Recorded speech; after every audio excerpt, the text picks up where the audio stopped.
Hello there and welcome to GI Duplicates.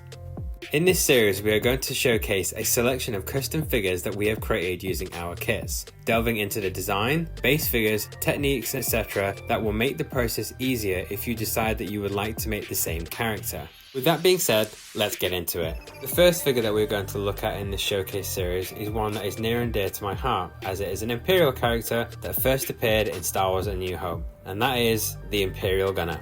The design of the Imperial Gunner is quite noticeable and iconic, due in fact to their distinctive helmet that they wear, with the peak at the back and the beak at the front with a visor across the eyes. Much like other helmets in the original trilogy, this helmet was made from vacuum formed plastic on top of a United States Navy Mark II Talker helmet. Another notable feature of the Imperial Gunner is the bib. You might have noticed that it utilises the same prop as the Sandtrooper pauldrons, which are worn across the shoulder rather than over the chest. Aside from the helmet and the bib, the design of the Imperial Gunner is very close to that of the TIE Fighter pilot, with the black flight suit, gauntlet gloves, leather belt with buckle and jackboot-esque footwear. There is however a minor alteration to one version of the costume that utilises the same undersuit as Darth Vader. You'll see these manning the turbo lasers on the Death Star. So now that we've had an overview of the character, we are going to go over the look of making this custom figure, starting with which base figure you'll need. For our Imperial Gunner kit, we used the Bodhi Rook figure from the Rogue One collection as a base to build upon.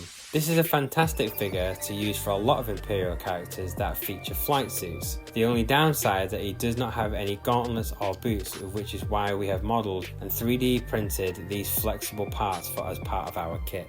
Once you have the base figure, you're going to need to get the 3D printed parts themselves. These are available on our Etsy, along with water slide decals for the cogs for the arms and the helmet. Applying the Flex 3D parts to the base figure will require you to shave down the ends of the wrists and the legs. This is to ensure that they can be applied and fit easily. Dremel can be used to achieve this, but I prefer to use a hobby knife to shave it down bit by bit so that I can control how much I'm taking off a bit easier. Please do take care whilst doing this though, as I have caught myself with the knife a couple of times during this process.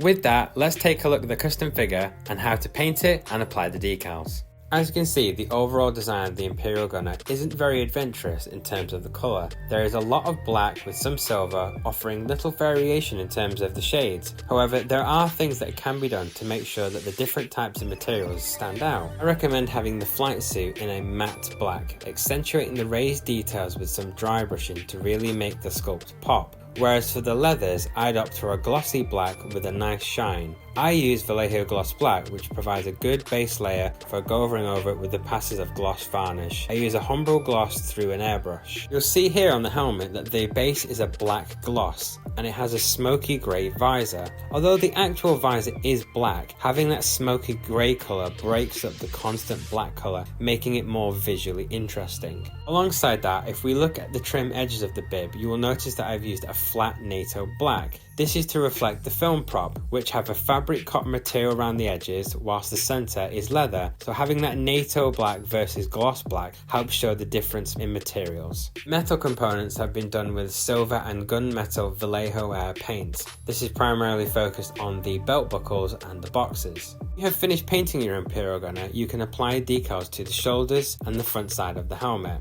I advise applying a gloss lacquer afterwards for the helmet, sealing the decals in position. For the matte parts, I suggest using a matte clear coat, such as High Coat Matte Clear Lacquer. And with that, the Imperial Gunner is complete and ready to man the turbo lasers on the Death Star.